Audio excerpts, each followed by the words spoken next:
Okay, good afternoon, everybody. So let's continue our discussion. So, yeah, so I hope to wrap up this discussion pretty soon. So things are going to get much easier from here onwards, hopefully.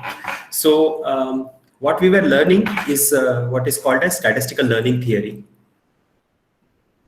Okay, and there are actually three broad things that we study in statistical learning theory in this course. So first thing that we saw was pack learning. Okay, so this was noiseless and a classification setting, right? So we saw this.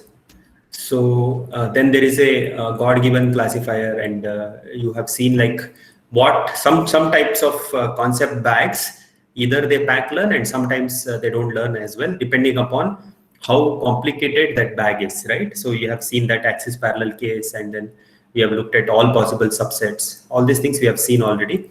So then we moved on to a completely independent treatment. Okay, so this was one treatment of statistical learning, and then there was another treatment of empirical risk minimization. Okay, so this here we saw this is noisy. There can be noise involved. That means P of y given x is not degenerate. Okay, degenerate, not necessarily degenerate. What does that mean? It can be degenerate, but it is not necessary. So it can be potentially noisy. And here, what we are seeking out is what is called as consistency. So I will again recap ERM itself again. And again, we looked at classification problems. Okay. And then finally, after all of this, we will then look at a comparatively much easier thing, which is called as bias variance trade-off. Okay. So this will be the most general setup, where most general, okay, and easy to follow. And yeah, so here you will see all of these, all the three things in this statistical learning theory are talking about general two things, okay, fundamentally two things. One is how well are you able to learn? Okay, so given your training samples, how well you can learn something. Okay, so how well you can learn in sample. Okay, and then you are also interested in generalization out of sample. Okay, so that means, okay, so you have already seen this example. So when we took the case of points, right? Suppose there is a underlying line which we don't know, but we have got several points like this. You can actually fit a very high degree polynomial which perfectly fits this line, right? So in sample error is very good, but it doesn't generalize well because it makes all kinds of mistakes here, right? You have seen this kind of a thing, and this you will see is what is called as overfitting. Again, so all these things of overfitting, underfitting, we will see in bias variance trade-off business. So we will look at overfitting, underfitting.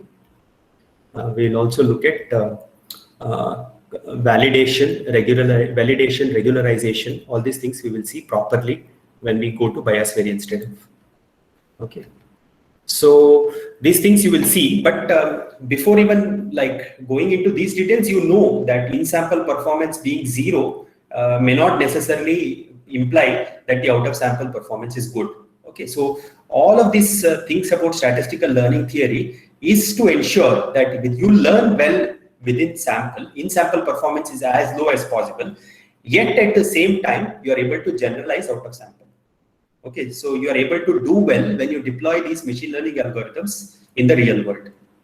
So that is the whole objective of statistical learning theory. So this is the broad framework of what we have been doing so far. We will also continue along these lines further till we finish bias variance trade-off. Okay, so today, tomorrow probably we will wrap up this, and another 2 class we can wrap up this. So that's my plan. So anyway, so let's see. So now, coming to empirical risk minimization itself.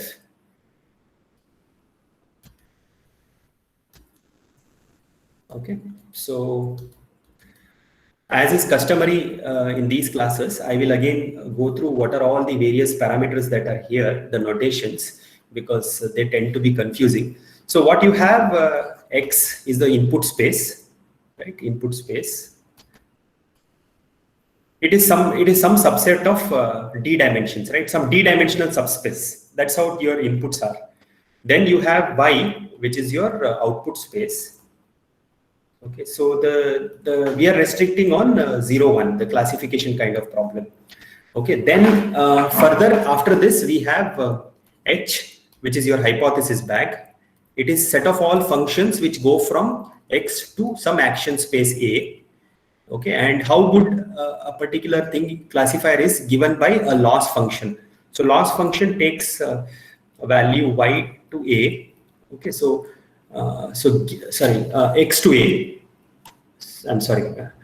What is that? So y cross A to R, right? So loss function is evaluated on a classifier H. So expected loss function, that is nothing but expected value of L of y comma h of x. This is what is called as the true risk of H, right? This is the out of sample performance. So you intend to measure, you intend to compare each of these hypotheses in your bag through the loss function. See, loss function, we have already seen several examples, right? 0, 1 loss function, least mean square loss function. We will also see hinge loss, other things. Okay, now the problem is we don't know the joint distribution. Expectation is taken over joint distribution, P of xy, which is equal to Px times Py given x. Py given x need not necessarily be degenerate, as I told you. This can be noisy, right? So we don't know this. So evaluation of this expectation is not possible. So instead, what we do, we look at empirical risk. So that is Rn hat of H. That is actually 1 over n summation, okay, L of yi h of xi. See, I want you to note the similarity between this and this expectation, right? So this is basically a numerical estimation of the true risk, right? This is what you can see. Now, what we want is H star, which is basically arg min, right? The minimum risk that is present in your bag. I would like that. But what our learning algorithm can only provide you is Hn hat star, which is arg min of Rn hat of H, right? And H belonging to H. Moreover, that whatever that is, it is evaluated only on a sample Sn, okay, which is IID drawn from Pxy, and Sn is equal to xi yi. Okay, I going from 1 to n. So these are all the samples that we have. Okay, now when we look at this, if I'll just scroll so that you can see all the notations. So what we want, so if you consider the goals, we want H star. So that is not very meaningful. So instead we will say we want, from here we will evolve to this. We want Hn star to approach H star, right? So this is what we want. So Hn star is what is given by your learning algorithm. H star is the best in your bag. So perhaps we should ask this, and then that leads us to what is the probably the most important thing in this entire thing. So can we get the true risk of whatever you are learning to approach the true risk of your best classifier as n tends to infinity? This if it is happening in your bag, that is called as consistency of the ERM that you have chosen, empirical risk minimization framework that you have chosen. That means what H you have chosen, what loss function you have chosen. If you are able to achieve this, this is what is required. In fact, from this, we can also get one more thing, which is also called like the performance, in sample performance, like Rn hat of Hn hat star. This also goes to approach the true performance of your best classifier in your bag. So this can lead to this. So what we really need to tackle is, can we get this? Okay, this is our central goal. So are there any questions in this framework itself?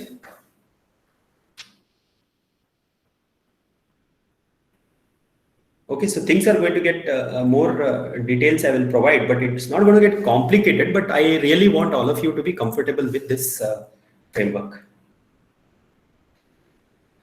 Okay, so I'm assuming that you're all fine with this. So now further, when we went ahead, we also saw that this is what we want, but we also saw what is meant by weak law of large numbers, right? So for all, like if I fix H belonging to my hypothesis bag, weak law is a statistical property. So what does statistics say? If you have enough samples, you can estimate the expectation, right? That is what statistics says. So in the same way, if you apply that statistical knowledge, what we can say is probability for all epsilon and delta that I choose, I can always bound the probability that I make more error than some epsilon, right? So this is the true risk of my H. Okay, and this error more than epsilon, like if I'm making more than epsilon error, this can be controlled provided I have samples more than some n, right? And that n I can provide. Okay, that is through weak law of large numbers. Okay, so however, to actually get consistency of ERM, we need something more stronger than what is provided by the weak law. What we need is so consistency of ERM, okay, which is essentially this thing, right? So let me write what that is. R of Hn hat star goes to R of H star, right? So that is again the same definition, which is for all epsilon delta greater than 0, there exists an n, right? Probability that R of Hn hat star minus R of H star, okay, greater than epsilon is less than delta for all n greater than equal to n, right? This consistency, this is just I wrote so that you know what is consistency, that you are able to go from the whatever you are learning from your model, you can get to what you really want to get to, right? Which is your best in the bag. Okay, so you want to get there. So this is achieved if and only if we have we have what is called as uniform convergence. Okay, so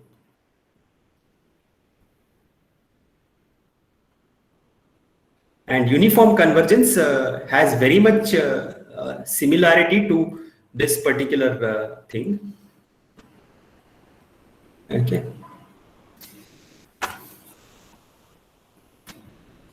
It looks very similar to this, but with a crucial difference that there is a supremum over H belonging to H. Maybe I should write it in a different color so as to distinguish.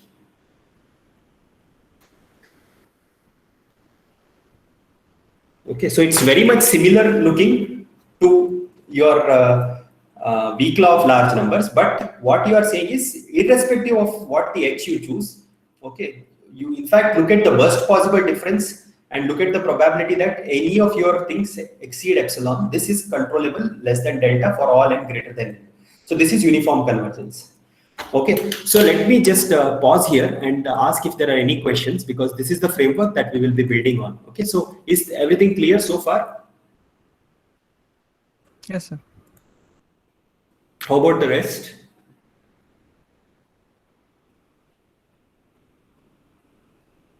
So can you switch to the screen for 1 second? This consistency part, that the R of Hn hat star approaches sort of the R of H star. This we proved in the last class, or no, this one we cannot prove because it's a very complicated discussion. Okay. What we proved was how this can be achieved if you have this and uniform convergence. We showed how the third box can be achieved if we have how the fourth box can be achieved using the third box and uniform convergence. Oh, right. Okay. Yeah. So can you see the difference between the third and the fourth box, Rohit? Is it clear to you? Yes, sir. Yes. Would you like to summarize what that fourth box is saying? I'll use like normal terms, like the actual risk of the Hn star, Hn hat star, and this approaching the actual risk of the H star. This we can sort of estimate using the risk from the data set that we have. Yeah, so the data, the performance of your training itself can be used to say that is as good as the actual out of sample performance. Yes. Right. Yeah. But important case is n tends to infinity. So that is the problem. If you have infinite data, then that will happen. Okay. So anyway, so we will see that aspect when you can say this when we come to bias variance trade-off. Okay. All right. So I hope. Sir. Yeah. Why can't you take that H star as God-given class value as you are comparing with HN star? Yeah, so H star, we cannot take it as God-given classifier because it is, we first of all don't know what is the best classifier amongst all possible classifiers, we don't know. So what we can only do is we can only look at whatever we have in our bag. Okay, so what is the best in our bag? That is all we can do. Okay. Yeah, sir, we don't know the best, no, sir. Then how Yeah. we are comparing with this H star? So H star is the best in your bag, whatever bag you have chosen, the hypothesis bag that you have chosen. I am saying H star is the best in that. So Then that is under. for that bag, you can take it as this as God-given class value. No, but what can happen is the true thing from which the data is coming, right? So this model Pxy, Px into, this is the way in which actually the world is operating. That may be using some other classifier, which we don't know. Okay, we don't know that one. Got it. Yeah. So we will address that question also. So we will come to that when we come to bias variance trade-off. We will come to that. But yeah, just hold on. So that requires a few more things to be covered. Okay. All right. So that's good. So now what we will do henceforth is always just try to look at this. Okay. So I will keep bringing this up again and again, because as soon as you achieve this, we are done.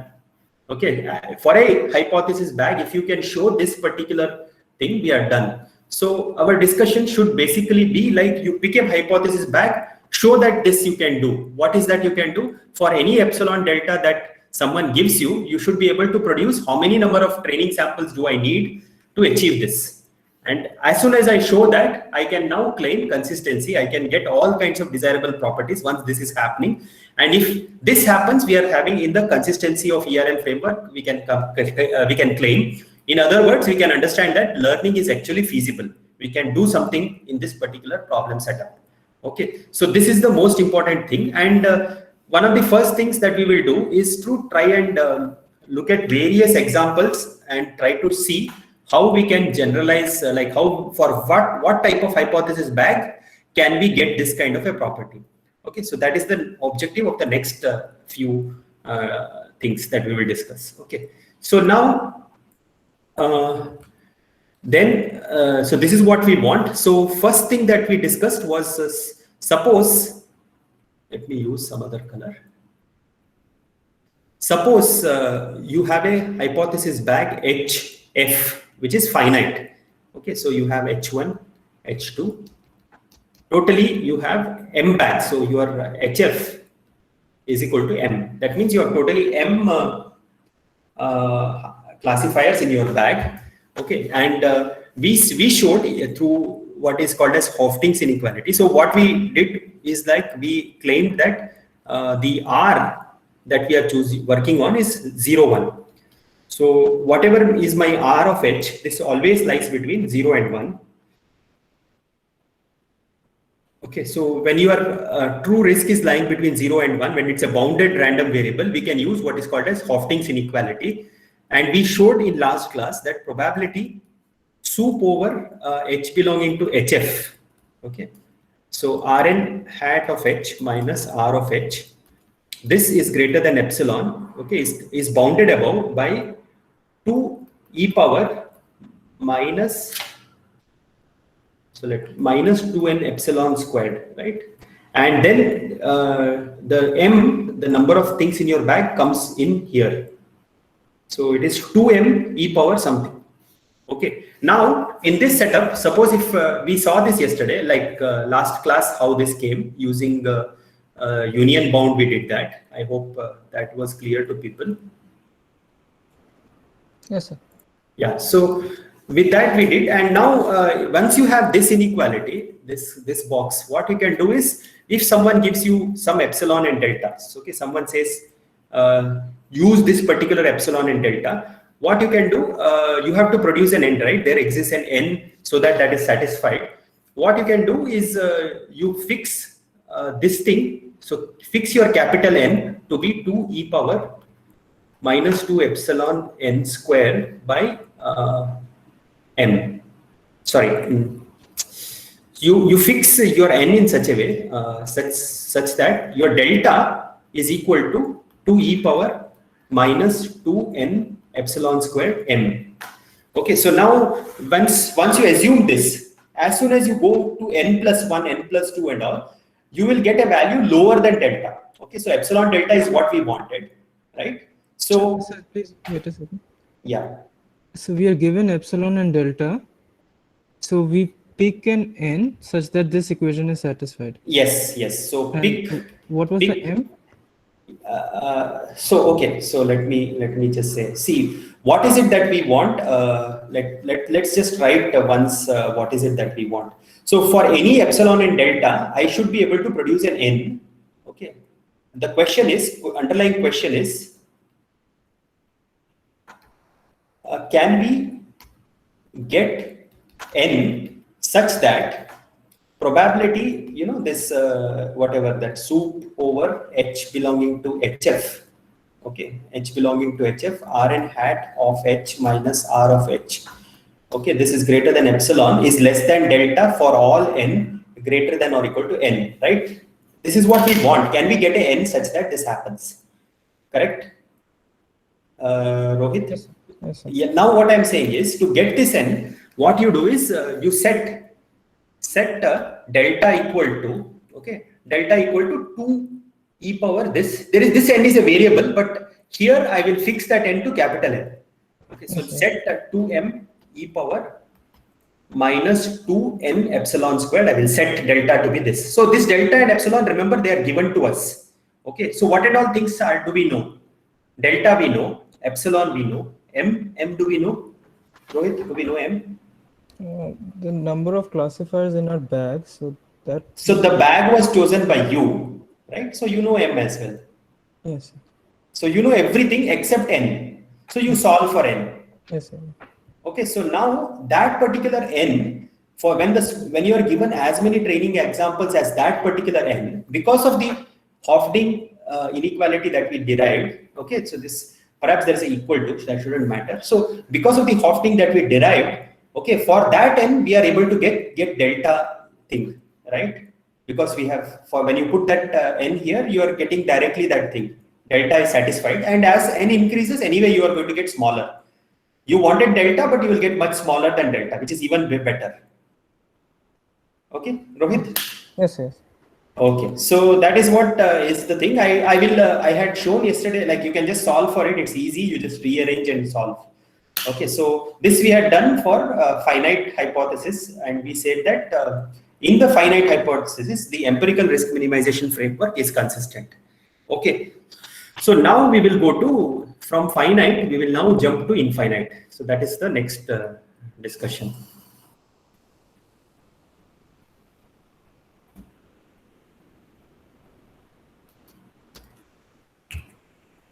What we need is this, just again for everybody's memory, we need to be able to show this, right? So if I use the same thing like before, okay, so I want everybody to type in the chat.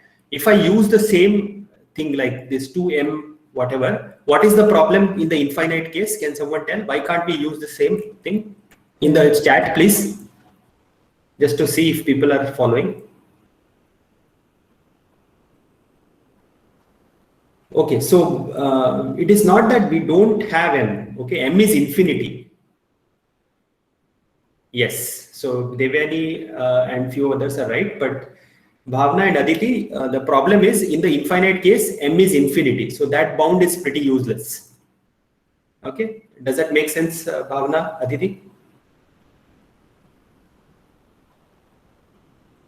Bhavna? Okay, good. Okay, so we can't directly use that particular thing. Okay, so that is a problem. We cannot directly apply the finite thing that we studied into the infinite case. Okay, so you move to infinite means the cardinality of h that we are choosing is infinity.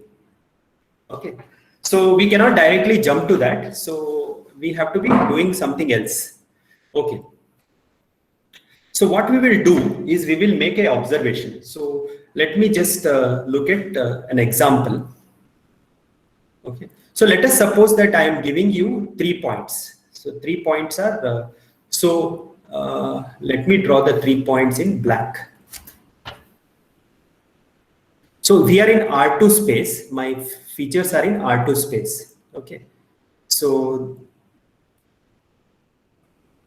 this is the 3 points. I am in R2. So X is R2. Okay. The way in which your training samples are coming, they are from R2. If you want X1, X2, like height and width or so on. So these are the 3 points.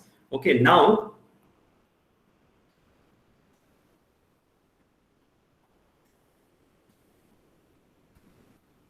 let me make some copies of it.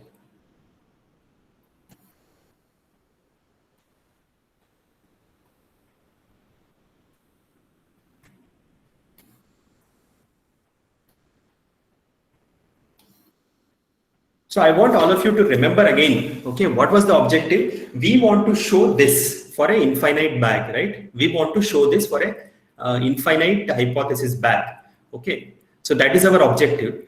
But if you, for example, take 3 points which are arranged like this, what are all the ways in which points can be labeled, right? So these are the 3 points. Your classifier, what does it do? What is your classifier doing?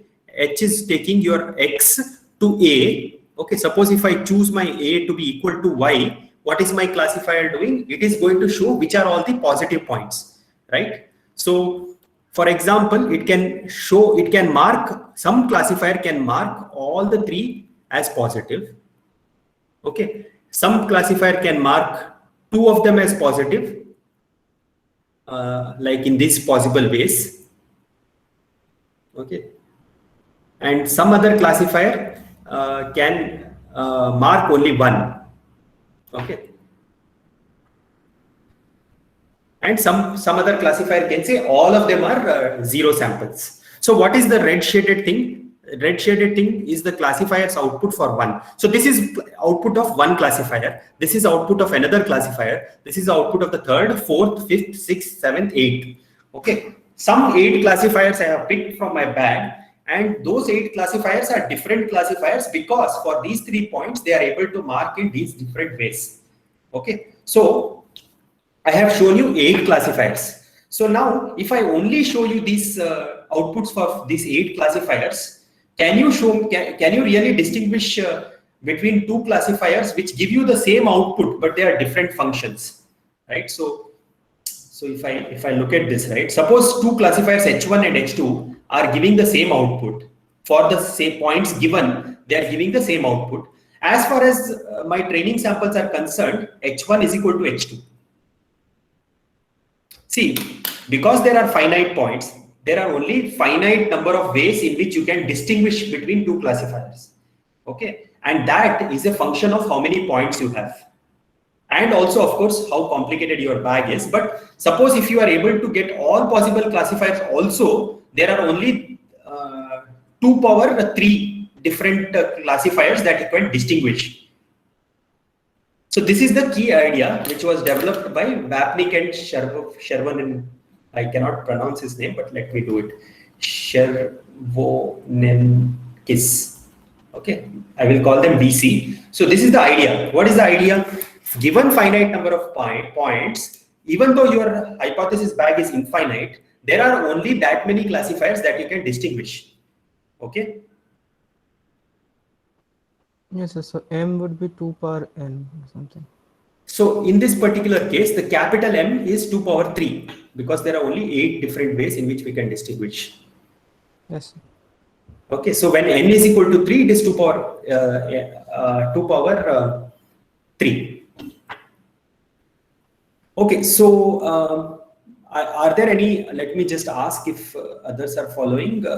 Do you follow this this idea? What is the idea? Yes, people. This is the key part. We are in a very important phase of our discussion. So, can I quickly check if you are following this?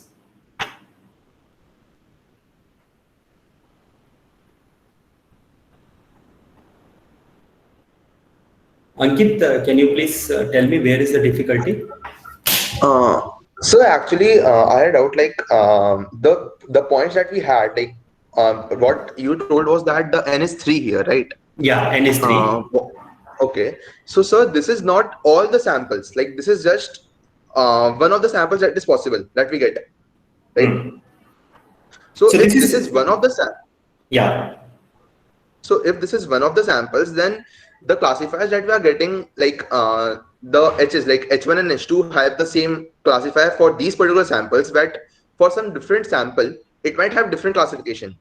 Absolutely, that is true. But what the idea is, for any finite n, I can find you a growth function m, okay, which is a function of n. What you are saying is absolutely true, Ankit. That is important. But I am saying for a n, this m is upper bounded by 2 power n, right? 2 power n. Correct? So there are 3 points. There are totally 8 classifiers I can distinguish. If there were 4 points, then I can distinguish up to 2 power 4 points. Ankit? So the distinguishing is, it should not be based on the number of points that we have.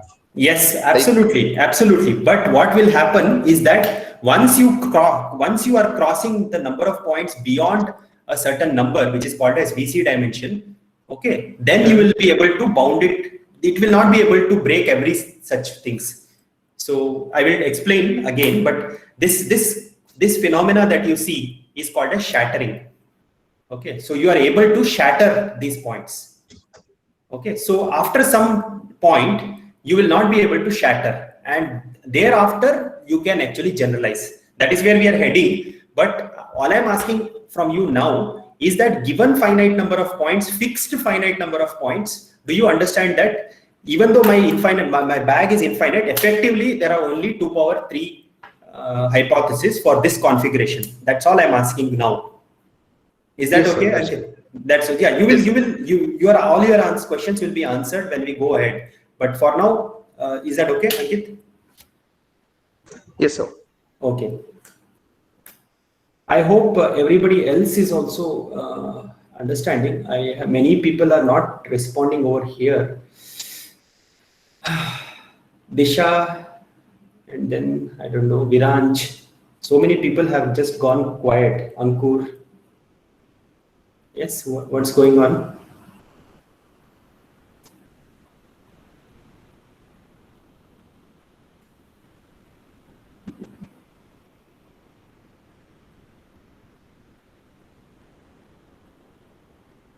Okay.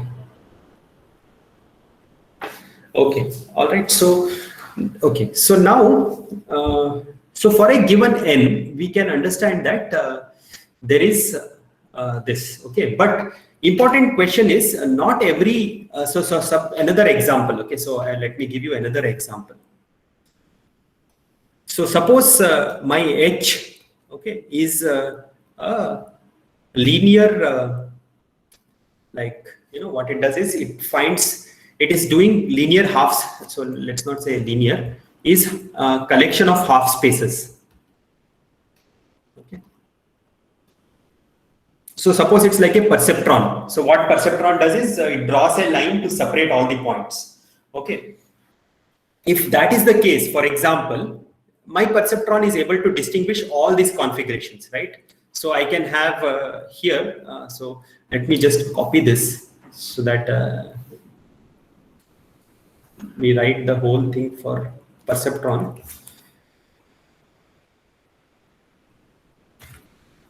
Okay. So, so this could be, yeah, so this is one perceptron. Then this is another one. Okay, so this is another one, right? I can have a perceptron can actually do this. So perceptron is able to shatter this configuration of points. Okay, and something like this, right? So it's able to shatter. So, but it doesn't mean that every 3 points it can shatter. So, for example, suppose if I am giving you 3 points which are like this.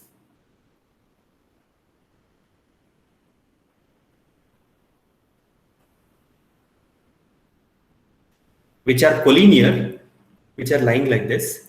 So can someone tell me how to separate this with a straight line? Not possible. Not possible, right? Because no matter where you choose, you will not be able to separate this out unless you are able to get a line like this, right? Which is not possible because this is not a linear thing, right? So it cannot be done. Okay, Ankit, do you follow this? Yes, sir. So what is happening is, in the case of perceptron, when I choose my bag as a collection of half spaces, it is able to shatter some 3 points like this, but it may not be able to shatter all 3 points. Okay. But what happens in the case of perceptron is, I can ask anybody, like, let me just put one more page. So now we are talking about an example. Okay, so example is of perceptron.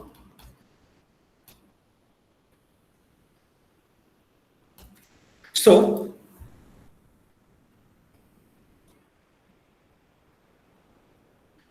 perceptron, in the case of R2, how many parameters does it have? Can someone tell me what are all the parameters of a perceptron in R2?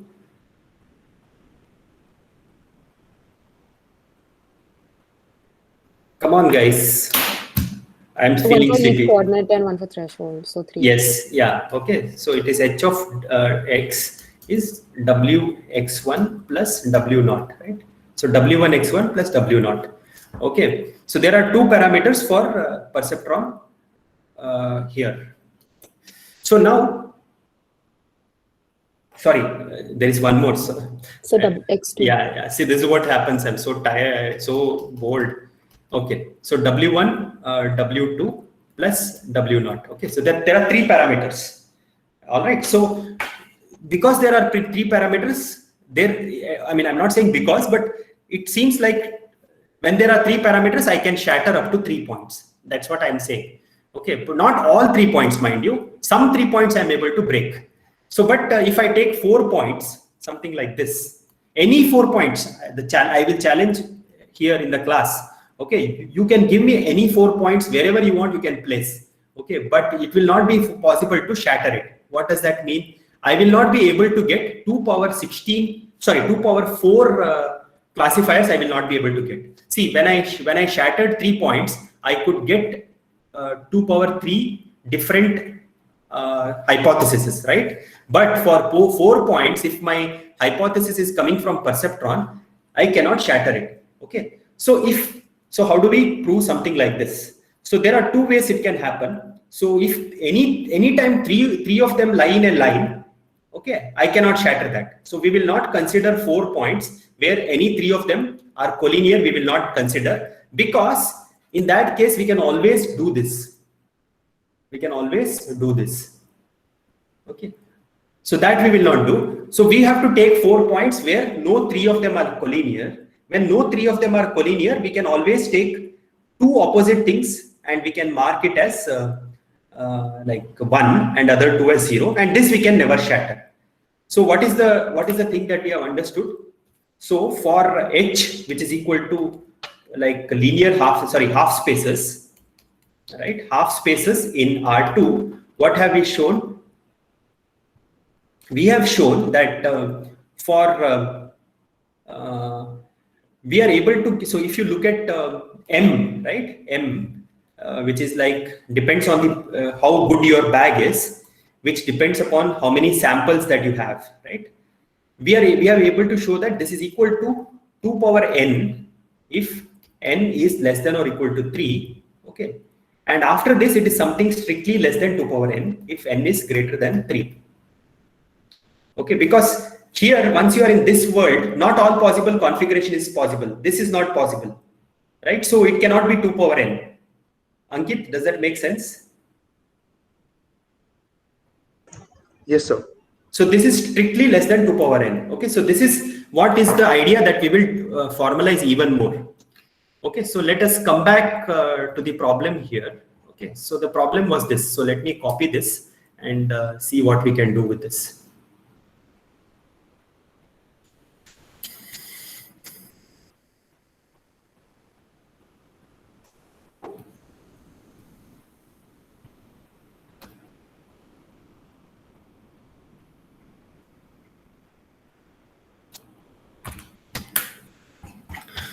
So this is the idea that we will develop, and that will lead to how it can be generalized, okay, for the infinite case. So that is what we are doing now. So what we would like to bound for an infinite case, we would like to bound this. Okay, so Rn, remember, this is your empirical performance, right? Empirical risk for a particular, like for a H which is coming from your bag. We are looking at all possible H's. So this is what is empirical risk. Now, what we are going to do is we are going to try and systematically control this. Okay, we want to derive. Okay, so what we have seen in the case of finite, what do we have? So let me copy that.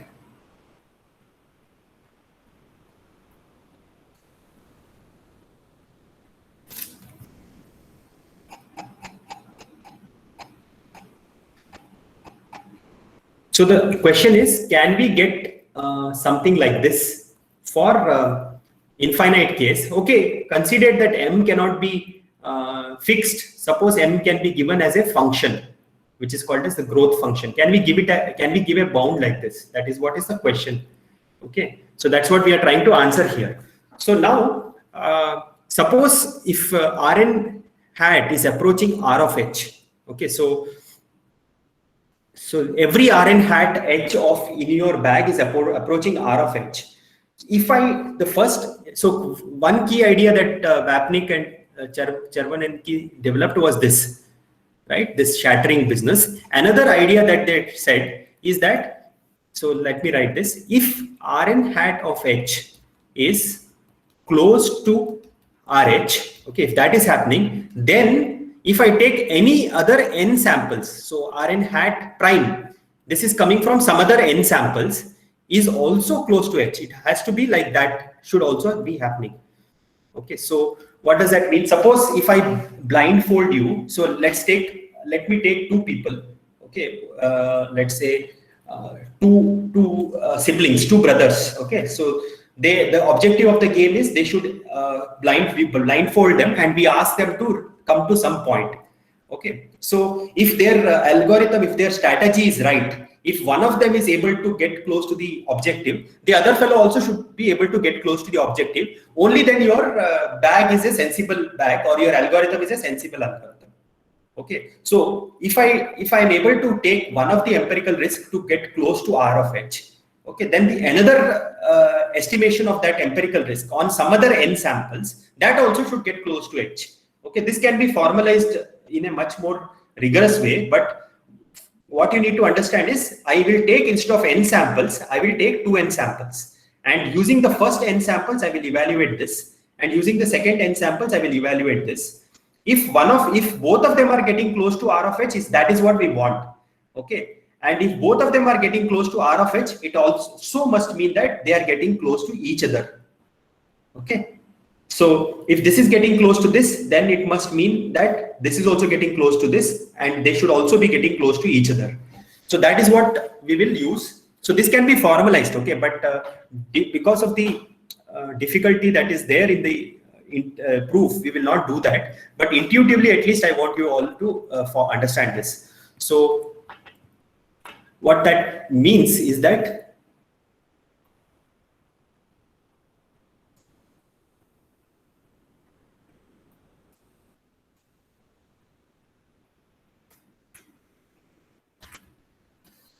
if you want to bound this, we can always say this is less than or equal to probability soup over.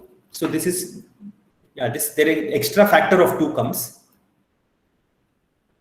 Okay, for all of those of you who are interested, there are plenty of references which explains why this is happening, but I just want to give the idea. Okay, the idea is if at all, so this is absolute. Okay, so let me just clarify. The idea is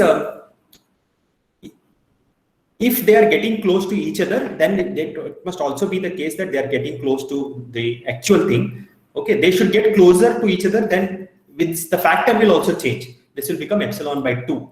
Okay, so these things are in the realm of probability theory. You can actually formally argue this the same way that we did some of the other probability arguments. You can argue this. I just don't want to get into too many complications.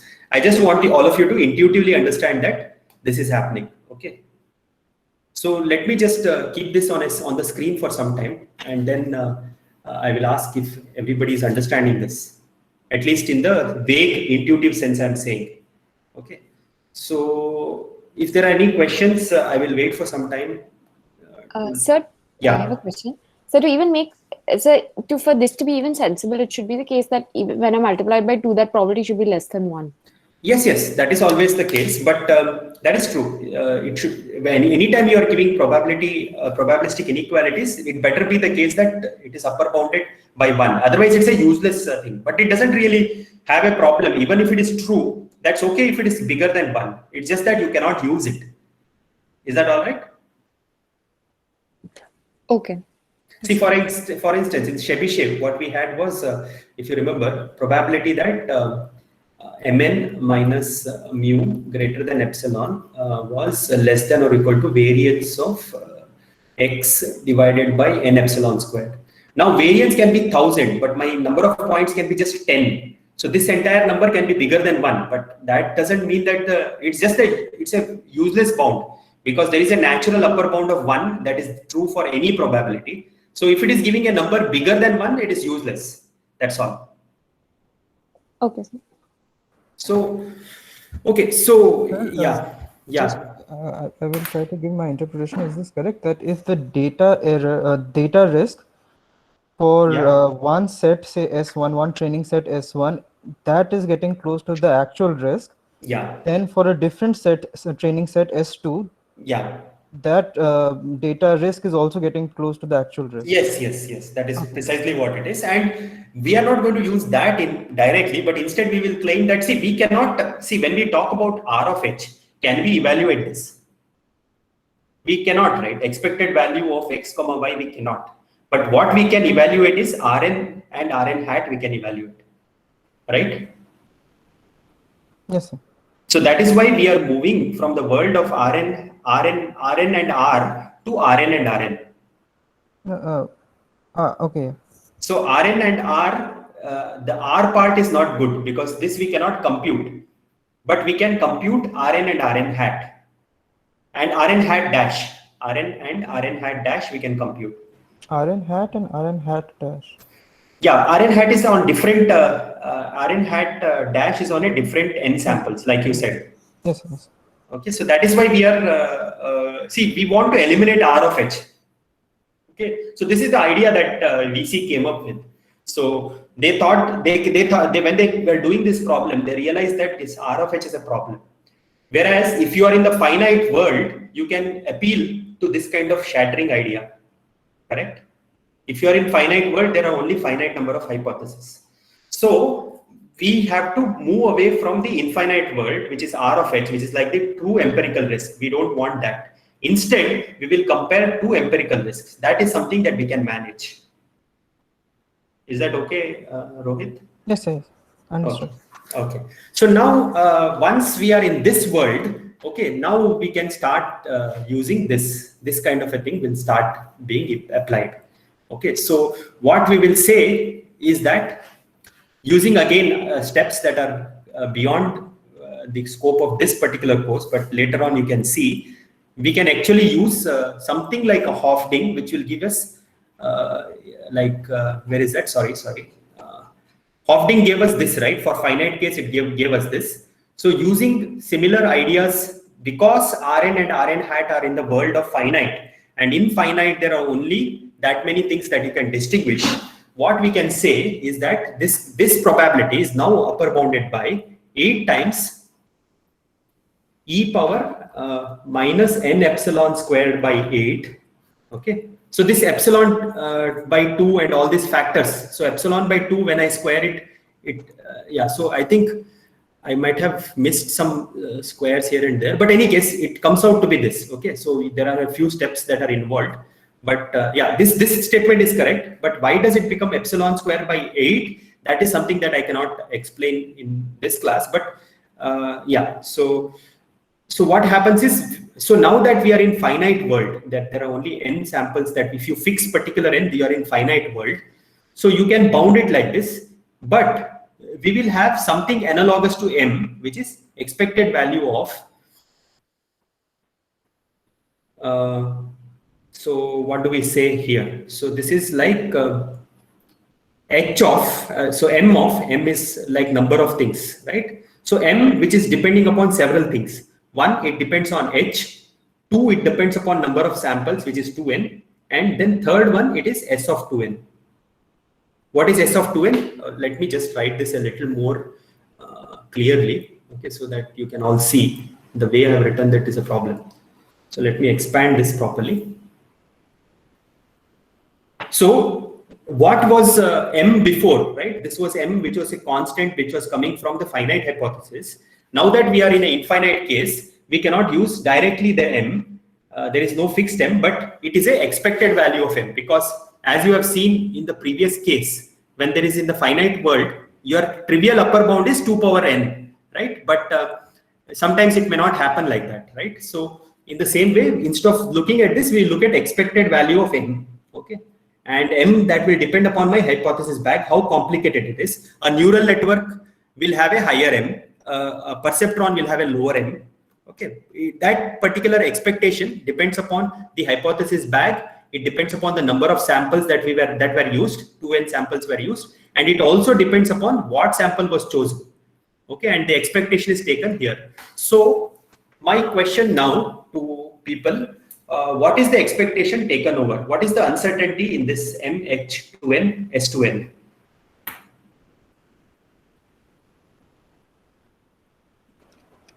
Expectation over. So what is the expectation taken over? Training data, the set, so yes, n. S2n. So n is fixed, S2n is what varies. So yeah, so sometimes, like in the case of the previous example, if the 3 points happen to be collinear, or whether they come out to be like this, that depends upon how my pxy distribution is. So this is one S2n, this is another S2n. Okay, so that way. Is that all right? Yes, and just to clarify, this expression, the 8 times expectation, this times exponent, this is equal to the right hand side of the equation above, or that is like an. It is upper. This thing upper bounds this. Oh. So as a result, this upper bounds this one as well. Yes, sir. Okay. All right. So what does that mean? So let me write once again the entire statement. So what we have is that probability soup over h belonging to h, Rn hat of a r, this thing r of h, this is greater than epsilon, is upper bounded by 8 times expected value of m h 2n s2n e power minus n epsilon squared by 8. Okay. Now, whether we can use this or not, that is the next question. Okay, but thus so far, are there any questions? Is this till here? Does everybody follow me? Till here, however, the steps we took, is it clear? Sir, can we see what is m once again? Yeah. So this m, when we go back, Siddharth, in the finite case, did you understand what that m was? Siddharth, this m, do you follow? This capital M? Yes, sir, it was number of the classifiers in our Yeah, the finite number of classifiers. Okay. Now, what I'm saying is, if the points are chosen in certain way, depending upon how expressible my bag is, I may be able to shatter the points, which means that if there are n points, I may be able to get 2 power n configuration like this. This is when we can shatter. Did you understand this, Siddharth? Yes, sir, this was also true. Yeah, so but sometimes I may not be able to shatter. If the points are 4 points are given in perceptron, I will not be able to shatter any configuration. Do you understand that as well? Siddharth? No, sir, this point is not so. So if you give me any point, see, if at all I am able to shatter, the number of hypotheses that I would have is 2 power 4, which is equal to 16, correct? Siddharth? Yes, sir. But if there are only 2 ways in which these 4 points can come. One is 3 of them will be collinear, or 3 of them will not be collinear. Do you understand this, Siddharth? Yes, sir. So if they are collinear, if I color them this way, I cannot shatter them, right? Can So I shatter that with it? Shatter So means. the term shattering, it only means that we are able to split it into the 2 to the power n cases. Like we all have all Exactly. the classifiers in the back. Yes, exactly. That is what shattering means. Okay. So if you are able to shatter, we will get 2 power 16 different, sorry, 2 power 4 classifiers we are able to get. The full number of classifiers that are possible, we are able to get. That is what shattering means.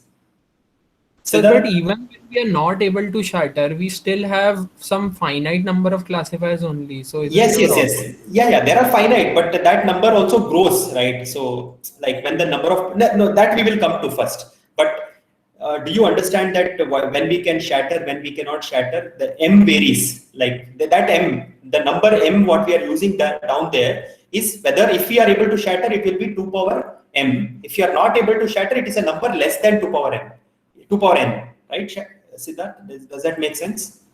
Yes, sir, that makes sense. That makes sense, right? So now what I'm saying is, whenever you want to compare how far your this thing you want to bound, what you can do is you can look at the idea which we are not stating in the class. We are not proving this. If one particular empirical estimate is getting close to R of h, what we can also claim is that any other n copy if you are making, it's likely that that is also close to getting close to R of h. That means instead of n samples, I'm having 2n samples.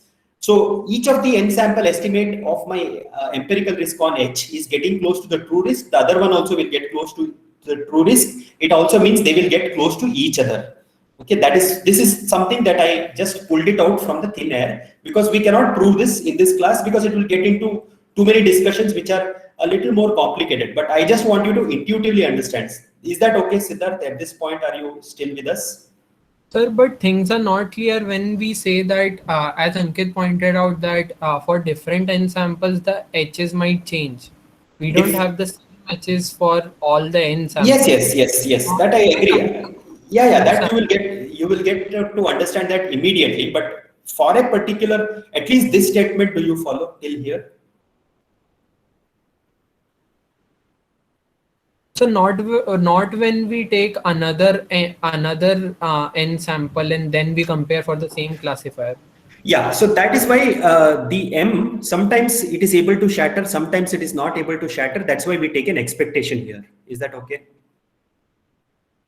So this is like the average M that will come.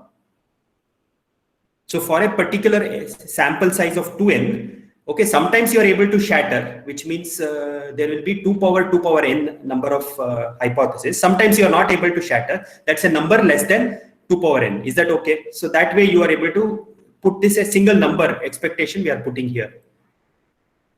I understand that as n changes, this will be a problem, but we will fix it like immediately. But till this far, are you able to follow? Sir, but I'm not getting a sense of the finiteness that we are talking about. But I follow that for a given fixed n samples, Yes. we might have at most 2 to the power n classifiers. But Yes. when we change the n, those Yes. classifiers, those 2 to the power n classifiers might change, and that Yes. might be. Yes, but we are, yes, of course. But I am not saying we are done here, but I am just trying to at least come to like a baseline for all of you to agree on certain point. Then we will go to the next result, which will completely clarify whatever questions you have and say Ankit have.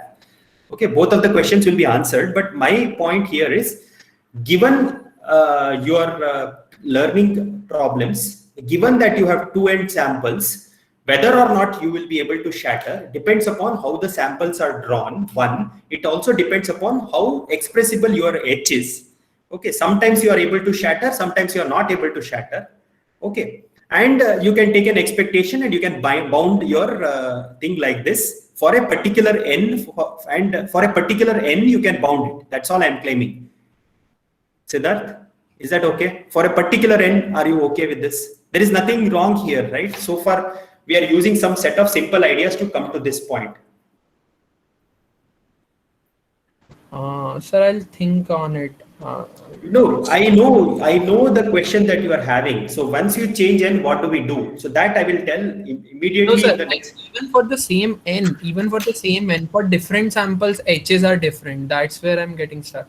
Yeah, for not H's are not same. See, H is coming, H is a hypothesis bag which is fixed, right? So for different samples, Which we are taking on the left hand side.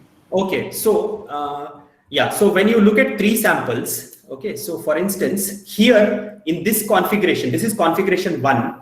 This, let us say, this is S of 3, the first one, S of 3, 1. Here the number of H's, here the M of S31, 3 samples, and my linear hypothesis. This is equal to how much, Siddharth? This is equal to 2 power 3, right? This configuration, is it 2 power 3? Do you understand that? For a fixed configuration, which is S3 dash, which is 3 points which are lying like a triangle like this, I am able to get all possible ways in which I can shatter them. So that's why it is 2 power 3. Is that okay? Yes, sir. So now instead, suppose if I take S32, which is this 3 points which are lying in this line like this, if I ask what is M of H of 3 S32, what would you say? What is this number? I don't know what it is, but it's some number less than 2 power 3, strictly less than 2 power 3, yes? Yes, sir. Because I cannot get at least this configuration, I cannot get. I don't have this configuration in my H bag, okay? But sir, suppose that in the above case, like when the points were not collinear, suppose we shift the points by 2 units to on the x-axis. Every point we. Yes, so that will give me another configuration S33. That will give me another configuration. So 2 units you want to shift. So it goes here, here, here, right? Yeah, it will have the same number 8, but the h's, small h's are all changed now, their equations. No, so yeah, so for every fixed sample, we are saying for a fixed sample, for any fixed sample, this number M is number, how many count is there, okay? Yes, sir, that I agree. Yeah, and this is this doesn't depend upon the sample. So this is like e power minus n epsilon square by 8. So it's a number. I understand that for a given sample, what exactly are those classifiers? That is different. But we are saying we can bound this error by merely the number and e power this quantity. See, because whenever you are comparing soup, we are comparing this on one fixed sample. So if you want to expand this, right? So you will, if you want to expand this, it is like probability of S31 into this happening plus probability of S32 into this happening, this S3 or SN, okay, SN. So basically it is looking at this term, okay, and then probability of SN3 and then this happening. So like that, when you argue, you can actually do this kind of a simplification. Okay, we will continue next class, Siddharth, and let me see. I will again go through, then you also have some time to go through this, and then when we revisit this in the next class, you can ask me. Okay, so I think we will stop here. So there's already beyond the time. So I will stay back for some questions, Siddharth, we can discuss more. But others, if there are any questions, you can stay back. So Sir, I have one question. Yeah, go ahead, Shivam. So, sir, in that expression where you were writing R and R dash. Yes. I'm coming down. Yeah. Yes, sir. So, you were saying that these two are getting closer. So what does it mean that they are, the classifier is same and the evaluation of that particular risk is the method you are following same. So what does it mean that these two are getting closer? For a fixed H, sometimes the thing is you are looking at a probabilistic case. So in some samples they are getting close, in some sample they are not getting close. Okay. So when you have a probability, we are talking about. So what is unknown here? RH is a fixed quantity. We just don't know it. But Rn hat is what changes based on samples. So what I'm saying is, if Rn hat of H is getting close to R of H, okay, for some samples, for the same samples, if you look at Rn hat of H, that is not the correct way to say it because that's a problem. I see. So, yeah, so RH, okay. So let me try to explain. So RH is basically something that is a number that is taken expectation over PXY, right? So this is taken over PXY, which is the joint distribution of all your data points. So this is a number that is expectation is taken over this. So it's actually this number is fixed. Okay. So now what I'm saying is, if you instead, so this R of H we cannot compute. So can we, instead of this, can we use another n samples and draw some proxies? So if I draw Rn hat of H, right? So instead of taking just n samples here, I will take 2n samples. Okay, there is probability of getting that 2n samples is S2n. Okay, so this, it will give into two parts, which is Rn of H and Rn hat of H. So every S2n will divide into two parts, which is Rn hat of H and Rn hat, Rn of H and Rn hat dash of H from S2n. Now what I'm saying is, Shivam, that if in this S2n sample, if the Rn hat H is getting close to epsilon, close to R of H, it also must be the case that Rn hat dash of H is also getting close to R of H from the same S2n sample. When you divide it into two parts, I'm saying when this is getting close to this, Rn dash also is getting close to this. And I'm also saying that they are getting close to each other. Shivam? Yes, sir. I'm getting. So the important thing is, the confusion that can come is this is not, if I just look at this expression without the S2n, on n samples, if I check this, it will be the same. But I'm not evaluating on the same n samples. I'm evaluating now on 2n samples. Okay, that is the most important point. If I evaluate another time on the same n samples, they will be exactly same. There is nothing going to happen. Instead of drawing n samples, I'm drawing 2n samples. And first n samples I will evaluate to use to evaluate Rn hat of H. The second n samples I will evaluate to compute Rn dash of H. And I'm saying if this is again, I've just stated it, but there is no proof given. So you just have to believe me. But the idea is simple. If Rn hat of H is getting close to R of H, then the counterpart of Rn dash of H must also get close to R of H, or they must also get close to each other.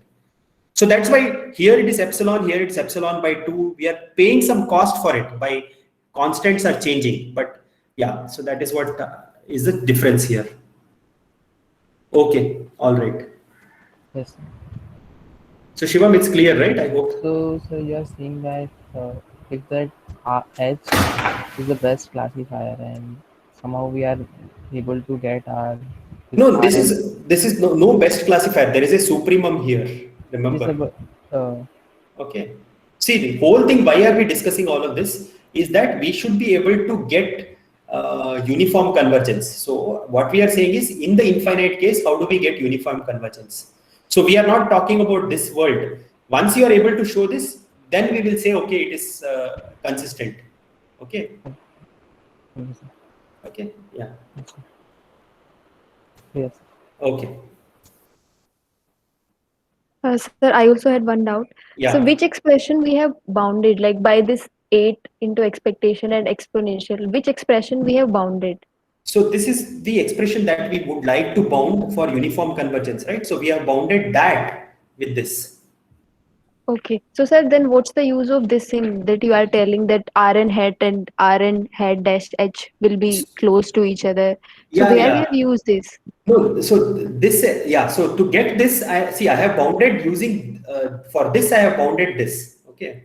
See, let me again repeat. So this is the uniform convergence thing. Here, the problem is Rn hat I can estimate, R I don't know, right? So instead of that, I have now taken 2n samples and I'm comparing the n portion half and half of comparison I'm doing. Okay, so this one I can now use Hofding on this area to bound this probability. That will in turn bound this. Okay, okay. Yes, sir. Yes, sir. Yes, sir. I could. Yeah. Okay.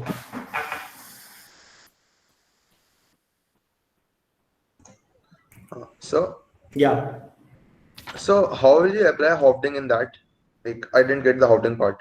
So Hofting part I haven't explained, but the idea that we are using in the Hofting part is essentially the first idea that we talked about, shattering. That I haven't explained here, but yeah, so unfortunately that I cannot. But what you can think is like for n samples, it behaves like finite. That is the idea. So both the sides are n samples, right? We are comparing two quantities, Rn dash and Rn hat without the dash in the n world. So in the n world, when we compare, there are only finite. For every sample, there is finite. Okay, I understand that when you compare across samples, they are different. But for a fixed sample, it is finite. So that is what we are comparing and adding. So that's why it comes in like this, Ankit. Okay, sir. Okay.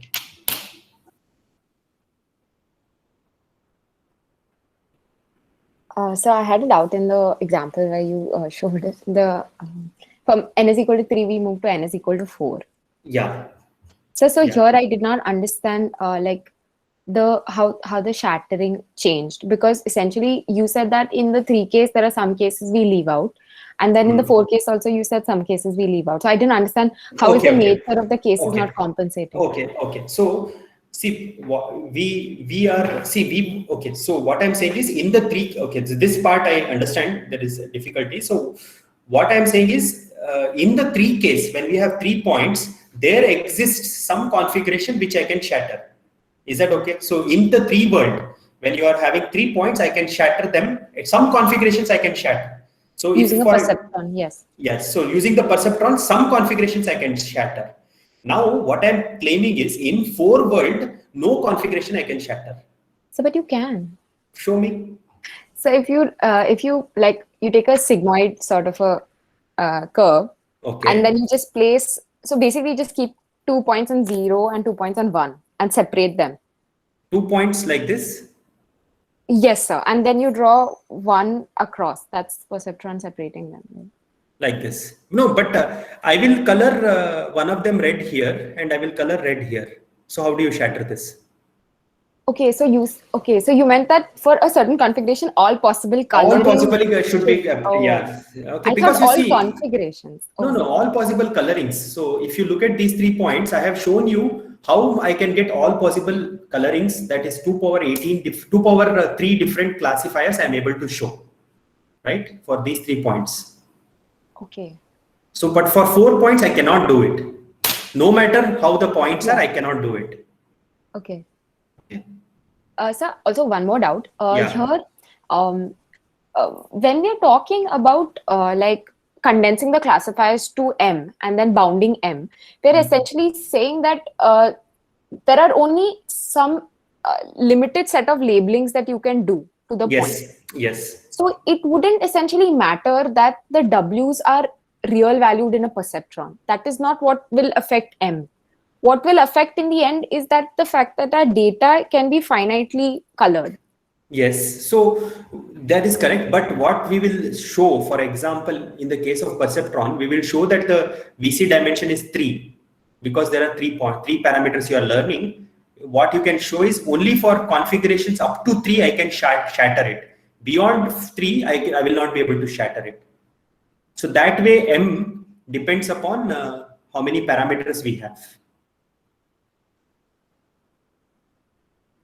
So you will see that a little later. See, the problem here, if you see, this is an expectation. So when I say expectation, what is the randomness? This S2n is random, which in turn is coming from probability of X given X comma Y, which I don't know. Okay, so what we will do is we will replace this with a maximum possible thing that we can shatter. So we will replace this with a growth function. Okay, so which is like a maximum. I completely disregard PXY and I will put a maximum possible, how much my bag can break, that I will put number here. Okay, and then we will do some more things. But okay, can I ask you to again ask this question, because I don't know whether I have answered it. So repeat, please. So my question was, so the second question was just that how we were sort of saying that M is bounded is by virtue of how we label our points. Like yes. In Siddharth's example, he just shifted the triangle, but essentially that didn't change how we were labeling them. Exactly. It just shifted the triangle, yeah, and you our just bounds got still remain. yeah. Exactly. Yeah. Yeah, this is still remains. So that that particular Siddharth's example has some probability of coming, and the number that is coming there is 2 power 3. So 2 power 3 into probability of getting Siddharth's sample plus 2 power 3 into getting probability of getting my sample. Okay, but the number 2 power 3 still remains. When I average over everything, this is what I get. So, but then in that case, then when we're saying that that space is only like huge, like where we are saying that like you could just keep shifting those 3 triangles here and there. Yeah, but And you would have to accommodate all those possibilities. yes. So let me just say, so those 3 points, one is like this. Let me draw a few different ways in which the points can come. There is something like this. Okay, so something like this. Something like this you are getting, right? For each of them, okay, so I am able to say that this is less than the probability of getting this is like this configuration. I can upper bound by m times e power minus n epsilon squared by 8. Okay, like that. Each of them I am able to bound. Okay, so this will get multiplied into probability this happens. Probability of this configuration. Okay, So how are you characterizing the configuration? Does it depend on the fact that like the number line, like does it depend on the fact that the triangle, like the 3 points, if I just separate them by like a very tiny amount also, the configuration would change? The configuration will change, but okay, so let me just, I think, so coming to this expression, from here, I think the confusion is how do we go from here to here, right? So that is essentially the whole issue, because what you are saying is the number of things can potentially be extremely different. So what I'm saying is if you take this probability and so whenever you have probability, you will look at what is, so if I have to estimate, let me just say this way. So if I have to estimate probability of an event, what do? I will look at what are all the things that are in A, right? So I will have omega 1, omega 2. These are all the different ways this will come. Okay, so I'm like this. So this is, I'm writing for discrete case. Suppose there are finite, but if it is not discrete, it will be some other subsets. But essentially, it's a collection of all possible ways in which A happens. Then when I say what is P of A, either I do summation over P of all these omega i's, I belonging to this set A, or what do I do? P of A, I will just do integration, right? So P of x, something like this, dx we will do, right? F of x dx, x belongs to A. That's the way we do. So now what I'm saying is for every, so what is an omega here? It's a particular set of samples. Okay, given that I fix a set of samples. So what I'm saying is, so let me write this, okay? So what I'm saying is that probability Rn hat h minus Rn tilde h greater than epsilon soup. Okay, this whole thing we are going to condition on the 2n samples that we have taken. Okay, if you do this, then so now the sample is fixed. So now there is no question of varying it little by here and there. All those things are gone. Okay, I'm conditioning on the n samples where they are occurring. I have conditioned it. This is less than. Okay, so here I may make a mistake. Some constant times constant. Let me write it as small c. Now here there will be m. Okay, so m h n s of 2n. Okay, e power minus n epsilon square by c1. I will just say c2 just so that I don't make mistake. It's 8 only mostly, but this is what it is. Okay, now if I want to remove s of 2n, I have to integrate over all possible s of 2n. So if I from here, if I want to get to what we want is without the s of 2n. So then we will have to integrate over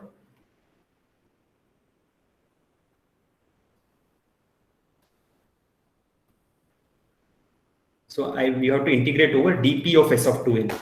So this is the, so this when we integrate this out, greater than epsilon condition on s2n, I have to integrate this out. That will give me without the thing. Okay, so that will give me probability, everything soup, this greater than epsilon without the s of 2n. Okay, when I integrate that, this is a constant, this is a constant. The only thing that is variable is s of 2n. So I will end up taking an expectation there. So you will get 8 e power m Hn S of 2n.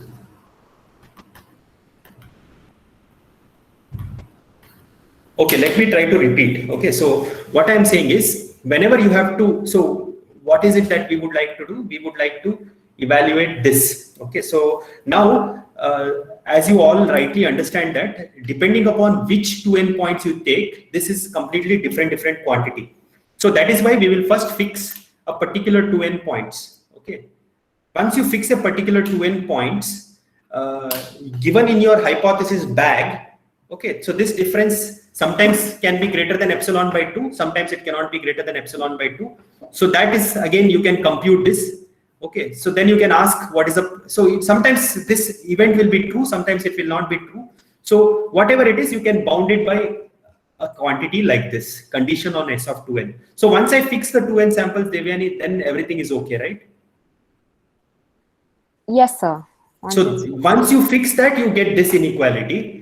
And then we are integrating over all possible 2n. So that way it gets eliminated. And then you have this. Anyway, let's do one thing. Tomorrow, when we go through again, maybe you will have some time to go through this. And then you can ask if there are more questions. So that is the best way to do this, because you also need to some time to understand. All right. So shall we do that? Because it's kind of late. So at least let me stop recording. That should help.